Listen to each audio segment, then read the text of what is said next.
ইমাম সাহেবের বেতন কত? 2500। কত বেতন? আচ্ছা বলেন, 2500 টাকা দিয়ে হাকিস ভিডিও হয়? আপনারা কিভাবে দিলেন ইমাম সাহেবরে?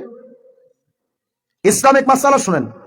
একজন ইমাম সাহেবের ব্যক্তিগত খরচ, পারিবারিক খরচ, কাপড় চোপড়, এক কথায় এই ইমামের বাচ্চা কাচ্চা সহ তার ঔষধ ট্রিটমেন্ট, তার আনুষঙ্গিক খরচ, টোটাল খরচের পুরাটা দিবে মহল্লাবাসী।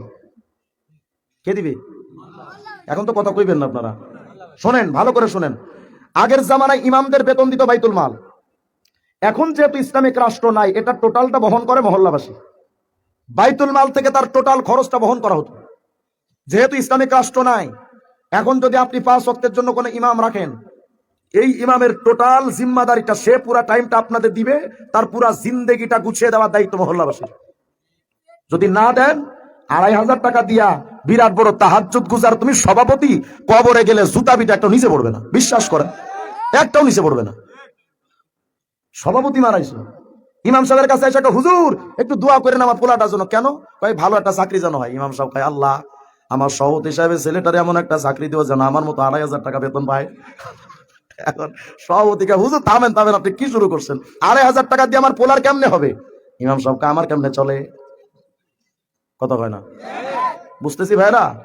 শুনেন শুনেন, আজকে বাংলা ওয়াজ আর কি যা আছে কবলে। এই ইমাম সাহেব যখন দেখে 2500 টাকা বেতন, তার জিন্দেগি চালানো লাগবে না? বলেন, চালানো লাগবে কিনা? তার সংসার চালানো লাগবে না? তখন এই ইমাম সাহেব শুধু খোঁজে কোন দিকে মিলাদ আছে, কোন দিকে মরা বাড়ি আছে। কথা হয় না?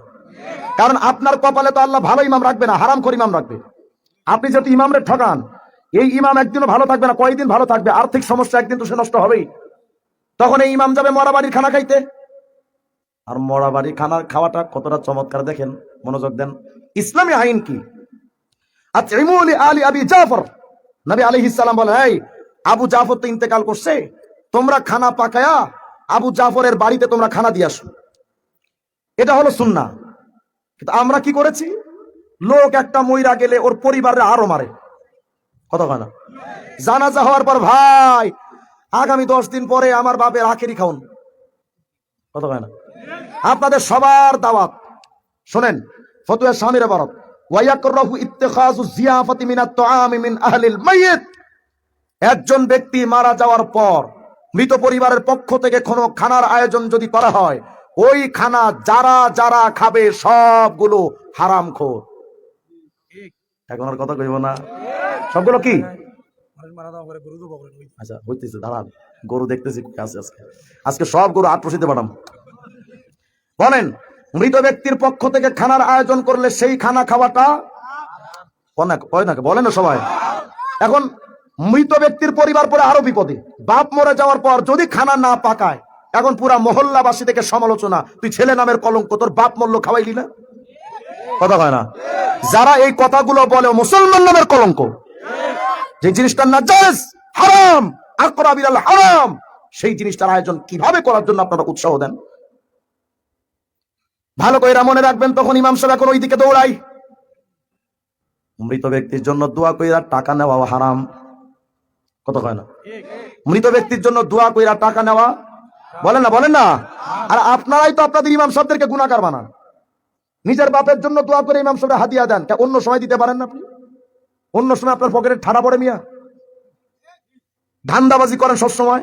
বাপের জন্য দোয়া করা, হুজুর একটু হাদিয়া লন। আপনি এত ছোট লোক কেন মিয়া? দোয়া করাবেন নিঃস্বার্থ, হুজুর আমার বাপের জন্য দোয়া করেন, কোনো টাকা হবে না, সিন্নি হবে না, কোনো আয়োজন হবে না। অন্য এক সময় আপনি অন্য কোন সুরতে হুজুরকে এসে 2000 টাকা দিন, হুজুর আপনি একটু চইলেন, তাহলে আপনার হাদিয়া দেওয়ার সুন্নাত আদায় হলো। আর ওই যে বাপের জন্য দোয়া করছিল, নিঃস্বার্থ দোয়াও কবুল হলো। কিন্তু আপনি যখন টাকার বিনিময়ে দোয়া নিলেন, বিশ্বাস করেন এই দোয়া আসমানে উঠবে না, ছাদের উপরে উঠবে না। কথা বুঝতেছি ভাইরা? ভালো করে বুঝেন। চতুর্দিকে শুধু জুলুম আর জুলুম, জুলুম আর জুলুম। এমন কোন স্থান নাই যেখানে জুলুমের বন্যা নাই। আল্লাহ বলেন, দোয়া করো, ওয়ালা তাজআলনা মাল কওমিজ জালিমিন। আল্লাহ আমাদেরকে জালেমদের অন্তর্ভুক্ত কইরেন না। আমিন বলেন, আমিন বলেন, সবাই বলেন আমিন। কোন ক্ষেত্রে জুলুম করব না। জালেমরা কোনোদিন জান্নাতে যেতে পারে না। জালেম আর জান্নাতটা চম্বুকের উল্টা পাশ, বুঝেন নাই? চুম্বকের উল্টা পাশ যদি করে রাখা হয়, কোনোদিন এক চুম্বক আর এক চুম্বকের সাথে লাগবে? তো জালেম আর জান্নাত কোনোদিন এভাবে একসাথে লাগে না। প্রতিটা শব্দের হিসাব কিয়ামতের ময়দানে দেওয়া লাগবে। এই মুরব্বী, চায়ের দোকানে বইসা এ খারাপ, ও খারাপ, ও চোর, ও বাটপার, ও সিটিং বাস, ও 2 নাম্বার, এই সারাদিন শুধু মুরব্বীর মুখে গিবত আর গিবত। তো চাচা, আপনি যদি এত ভালো হন, বসে গিবত করেন কে? কথা বলেন। এই বয়সটাকে আপনার গিবত করার বয়স মিয়া? এই বয়সটা তো আপনার হাতে তসবিহ দানা ধরার বয়স, অথচ তসবিহ দানা ধরে না, আকিস বিড়ির পাশাটাই না কুল পায় না। এই বয়সটা তো আপনার তাবলিগে ঘোরার বয়স। কেমনে সময় পান? 2 পায়ের 1 পা তো কবরে চলে গেছে মিয়া। ভালো করে মনে রাখবেন মুমিন।